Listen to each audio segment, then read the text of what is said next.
Muito bem, são 4 horas e 37 minutos. Vamos lá, vamos falar de quem aqui do Guarani. Bota o hino do Bugrão aí, meu caro Bolachinha. A vitória sobre o Náutico deixou o Bugre na 17ª posição. 2 pontos ali do Operário que tá na 16ª, Júlio. Cabela, o Guarani se reapresentou depois da vitória contra o Náutico por 1-0 no Brinco de Ouro, gol do Gênison, resultado que encerrou um jejum de 6 jogos sem vitória. É óbvio que nós precisamos de uma sequência importante, né? Nós estamos buscando desde o primeiro dia. Porém, comportamentos coletivos dentro de uma equipe de futebol demandam um pouquinho de tempo. Infelizmente, nós não temos tanto tempo assim, principalmente no Brasil, culturalmente é sempre para amanhã, né? E eu entendo, é o contexto que eu trabalho, mas tem comportamentos coletivos e identidade que demandam um pouquinho de tempo para ser criado, né? E, assim, e mérito 100% desses jogadores que eles compraram a ideia e estão desempenhando, porque a capacidade técnica eles sempre tiveram, né? E é um momento difícil que nós passamos, tenho certeza que com muito trabalho, com humildade, como tem sido todos os dias, nós vamos entrar num caminho importante de vitórias. Nós estamos trabalhando para isso, né? Justamente para deixar para trás essa zona desconfortável de classificação. E aí é importante ter humildade, não criar nenhum tipo de oba-oba durante a semana, para realmente nós nos prepararmos e nos mobilizarmos da melhor forma possível para enfrentar a Ponte no sábado, né? Por si só já é um jogo difícil, né? E sendo um confronto direto, ele é mais importante ainda, né? Muito bem, o Guarani está precisando dessa sequência positiva, né, Cabela? Porque ainda está numa situação complicada, 23 pontos, 17º colocado, melhorou a situação do Guarani dentro da zona de rebaixamento, e o primeiro time fora do Z4 é o Operário. O Operário joga quarta-feira contra o Criciúma, portanto joga antes que o Guarani, tem essa diferença aí de 2 pontos, então o Guarani vai chegar no derby entendendo melhor a condição para deixar a zona de rebaixamento, se chega com possibilidades de sair do Z4 nessa rodada, ou então se precisa de mais de uma rodada. Fato é que o Mozart tem batido muito nessa tecla, jogo a jogo, mas uma vitória muito comemorada nos lados do Brinco. Cabela. A vitória foi comemorada porque era necessária essa vitória do Guarani, né? Aliás, a comemoração tem que ser em torno do Kozlinski, porque as 3 defesas seguidas que ele faz aos 50 minutos do segundo tempo é para dar o bicho para ele. Todos os jogadores reúnem todos os bichos, fazem aquela vaquinha e entregam na mão do Kozlinski, porque olha, Carlão do céu! Cara, que sensacional, né? Foi a imagem do fim de semana, né? Dentre várias imagens envolvendo Série A ou Série B, a do Kozlinski, né? As defesas do Kozlinski foram sensacionais, que ajudaram o Guarani a conquistar um resultado positivo. O Guarani chegou no momento que a gente acho que não pode nem ficar falando de nível de atuação. Tem que vencer. Era jogo para vencer, exato, jogo para dar uma recuperada, confiança. Tem uma semana para trabalhar diante do adversário difícil. E em o Guarani vencendo, a possibilidade de sair da zona de rebaixamento ela é grande. Fora se em vencendo você ganha de um rival, você ganha confiança. Ou seja, é um jogo que vem a calhar.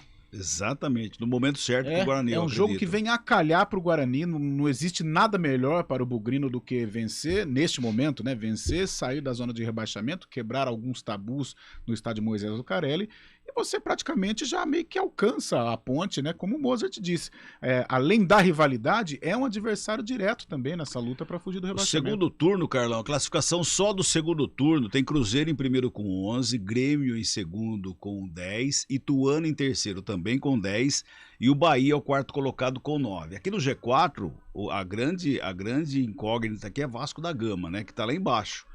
Que no geral ele está dentro do G4, mas no segundo turno ele cai com 7 pontos para, deixa eu ver aqui, para a 1, 2, 3, 4, 5, 6, 7, 8ª posição, o Vasco. O Vasco ele vai administrar, aliás, como acho que o Grêmio também está nessa, né? Sim. Vai administrando a campanha, né?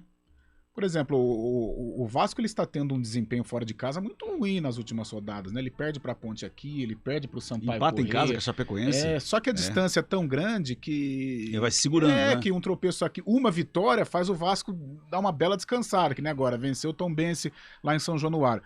Poxa, ele abriu 42-34 para o quinto colocado, a diferença é muito grande. Ficou desequilibrado. Aí puxando para nós aqui, a Ponte Preta tem 7 pontos, na classificação do segundo turno, a Ponte Preta é a 7ª colocada e o Guarani tem 5 pontos. No segundo turno é o 15º colocado. mas a diferença é só de 2 pontos. Ou seja, o derby no sábado vai estar aqui meio parelho. Sim. É um jogo parelho. O derby em si já torna o clássico parelho, ainda mais na situação do momento das duas equipes. Sem dúvida, sem dúvida. É claro que cada um tem um objetivo. Eu acho que em caso de vitória do Guarani significa sim a recuperação, e de fato vai ser, né? Vai sair da zona do rebaixamento, possivelmente, né?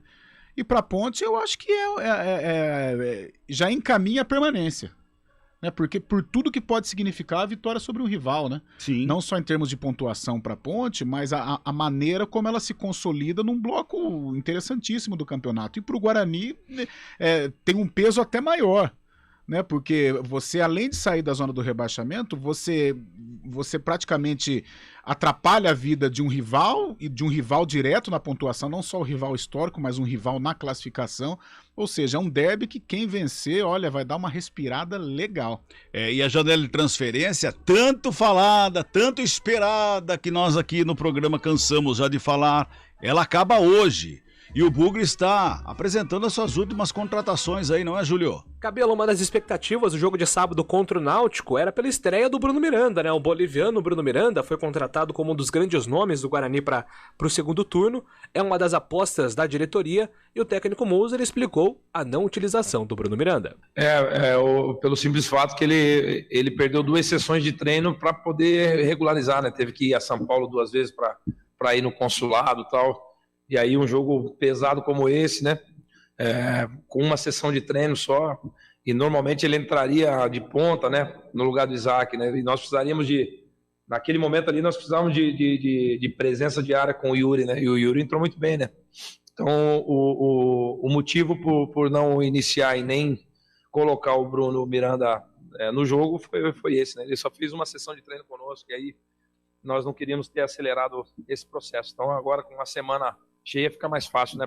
Até para ele se adaptar. Ele também não entende tão bem o português, o meu castelhano é menos que 0, né? Então aí a gente precisa sempre do Richard ali para fazer a tradução para ele. Então, uma semana cheia de treino fica mais fácil para ele também se adaptar até aos jogadores e a nossa ideia, né? Agora, com essa semana livre para trabalhar, o Bruno Miranda certamente estará relacionado, inclusive com chances de estreia no Derby 204. O Guarani também realizou outros 2 movimentos: a contratação do Edson Carioca, de 25 anos, que estava no Azures, clube que também proporcionou ao Guarani o Gemerson Bahia, né, lateral esquerdo. O Richelli, que está na Ponte, também estava no Azures. E também a chegada de um goleiro para ser o reserva imediato do Kozlinski, né, o João Lopes, revelado pelo Flamengo, passou pela Portuguesa, pelo Fluminense, estava jogando no Rio de Janeiro na Portuguesa, jogador de 26 anos, para fechar esse ciclo de contratações do Guarani. Gemerson Bahia, Isaac, Mike, Ivan Alvarinho, Richard Rios, Jenison, Yuri, Bruno Miranda, Edson Carioca e João Lopes, as contratações do Ricardo Moisés. 10 nomes nessa janela de transferências, Cabela. É aquela história, a gente tava falando que fora do ar, inclusive, quando o Júlio trazia o boletim, a gente falava, janela de transferência lá no começo de junho, né, vai chegar a janela lá só em julho, os times estão precisando de reforço e tal e coisa. O Guarani trouxe vários jogadores aí, né, são 4 atacantes, o Guarani trouxe dessa janela de transferência. O detalhe são jogadores que são, fora o Jenison, que inclusive marcou, aliás, ele mostrou a categoria de um centroavante, né? Quando domina a bola no peito, deixa ela cair. Mas ali é confiança, né, Cabelo? É a confiança do cara, né? Porque, por exemplo, eu acho que se o Jenison estivesse nesse processo do Guarani, talvez, eu não sei se o mental dele estaria tão fresco, tão zerado para fazer o que ele fez. E o cruzamento do Jamerson, que para mim foi o melhor em campo. Perfeito. Eu só não votei nele porque as defesas do Kozlinski no último minuto tem que dar o melhor em campo. Kozlinski, mas não tem como. O gol do Jenison foi algo assim, ele fez o que manda o figurino, né? Matou na caixa matou pra ele. Tirou, né? O zagueiro. Tirou o zagueiro e matou no tempo pra ele definir. É gol de centroavante, né? Gol de centroavante. Jamerson e Jenison. Olha que dupla, hein? Mas tá duro. Tem que fazer um fono aí, que vai ser difícil, hein? Jamerson, Jenison, Alvarinho. O Bruno Miranda era mais fácil. O Jenison e o Richard Rios. Dupla sertaneja. Né? Dupla sertaneja. Aliás, foi a dupla que resolveu no último sábado pro Guarani. São 4h47, vamos pro intervalo, a gente volta já pra falar o outro lado do derby, a macaca. CBN